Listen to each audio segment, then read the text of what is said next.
Ada beberapa macam reproduksi pada tumbuhan yang akan kita pelajari. Yang pertama adalah reproduksi pada lumut dan paku.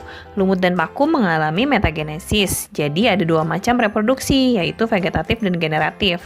Secara vegetatif, lumut dan paku menghasilkan spora, sedangkan untuk reproduksi generatif menghasilkan gamet.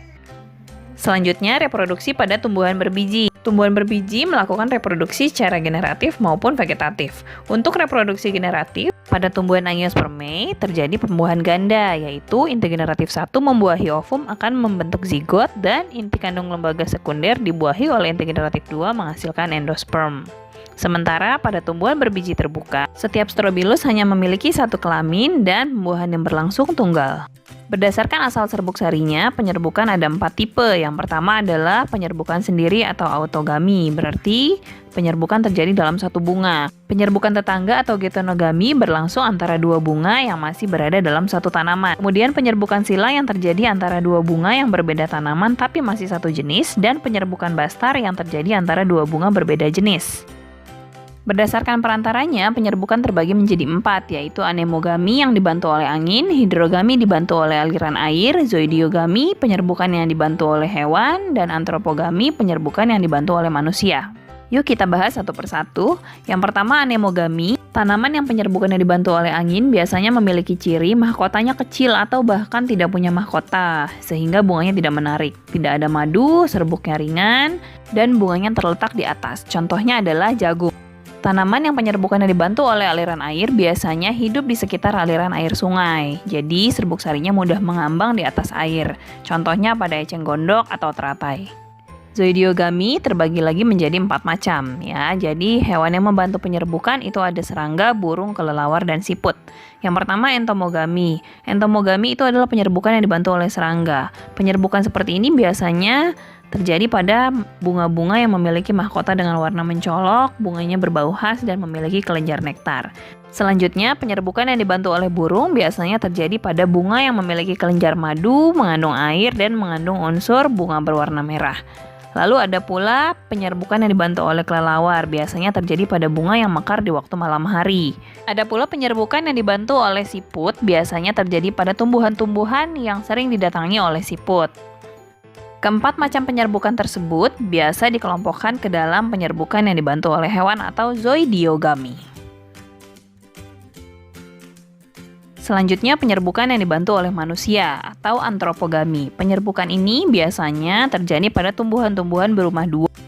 Tumbuhan berumah dua adalah tumbuhan yang setiap bunganya hanya memiliki satu jenis kelamin saja, atau tumbuhan yang memiliki dasar putik yang jauh sekali di dalam perhiasan bunga, dan biasanya memiliki nilai ekonomis yang tinggi, sehingga manusia sengaja melakukan persilangan untuk mendapatkan bibit unggul. Nah, itu tadi adalah macam-macam penyerbukan. Sekarang kita akan membahas mengenai perkembangbiakan vegetatif atau perkembangbiakan tanpa terjadi penyerbukan. Perkembangbiakan vegetatif terbagi menjadi 2, yaitu vegetatif alami dan vegetatif buatan. Vegetatif alami yang pertama adalah rizoma, yaitu modifikasi pada batang tumbuhan yang tumbuh menjalar di bawah tanah lalu bertunas. Contohnya pada jahe, lengkuas, dan kunyit. Lalu ada tunas adventif, yaitu tunas yang muncul selain dari ujung batang atau ketiak daun. Contohnya adalah pada tumbuhan cocor bebek. Berikutnya adalah perkembangbiakan vegetatif alami yang terjadi pada umbi-umbian. Terbagi menjadi yang pertama umbi lapis. Umbi lapis adalah perkembangbiakan umbi yang terbentuk dari tumpukan daun yang rapat. Contohnya bawang merah. Lalu ada umbi batang, yaitu batang yang tumbuh di dalam tanah dan berisi cadangan makanan. Contohnya kentang. Dan ada pula umbi akar, yaitu akar yang menyimpan cadangan makanan dan menggembung. Contohnya pada wortel. Jika ketiga jenis umbi ini kita tanam di dalam tanah, maka umbinya saja sudah bisa tumbuh menghasilkan tanaman yang baru.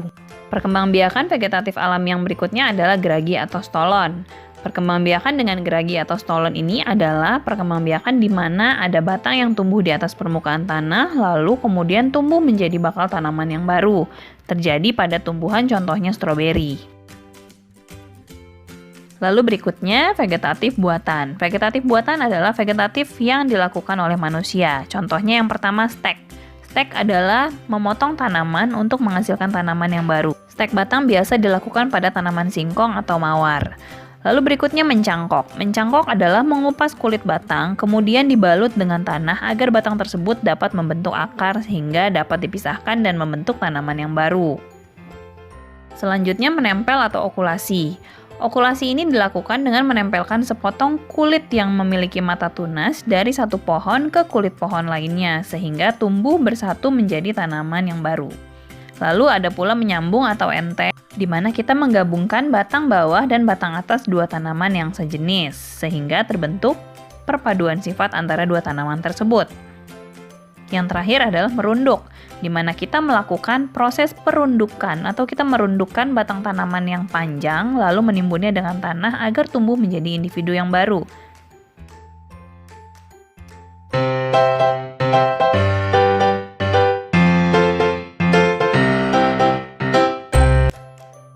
Selanjutnya kita akan membahas mengenai perkembangbiakan hewan. Yang pertama adalah perkembangbiakan generatif.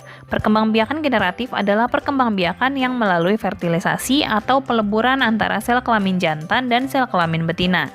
Fertilisasi pada hewan terbagi menjadi fertilisasi eksternal dan fertilisasi internal. Yang pertama, fertilisasi eksternal itu adalah peleburan yang terjadi di luar tubuh betina. Jadi, sel telur atau ovum dikeluarkan dari tubuh betina lalu bertemu atau melebur dengan sel sperma di luar tubuh betina. Lalu fertilisasi internal itu adalah peleburan yang terjadi di dalam tubuh betina.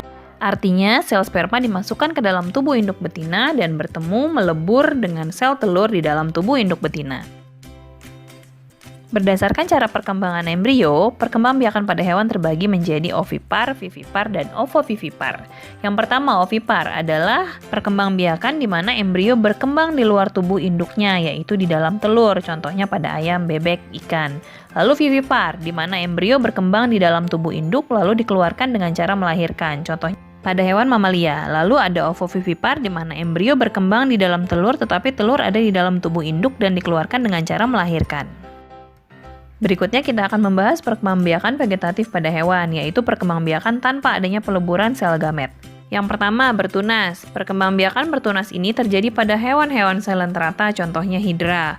Lalu ada pula fragmentasi, yaitu memutus-mutus bagian tubuh, contohnya pada cacing pipih, planaria. Dan ada pula membelah diri, membagi dua tubuhnya, contohnya pada amuba.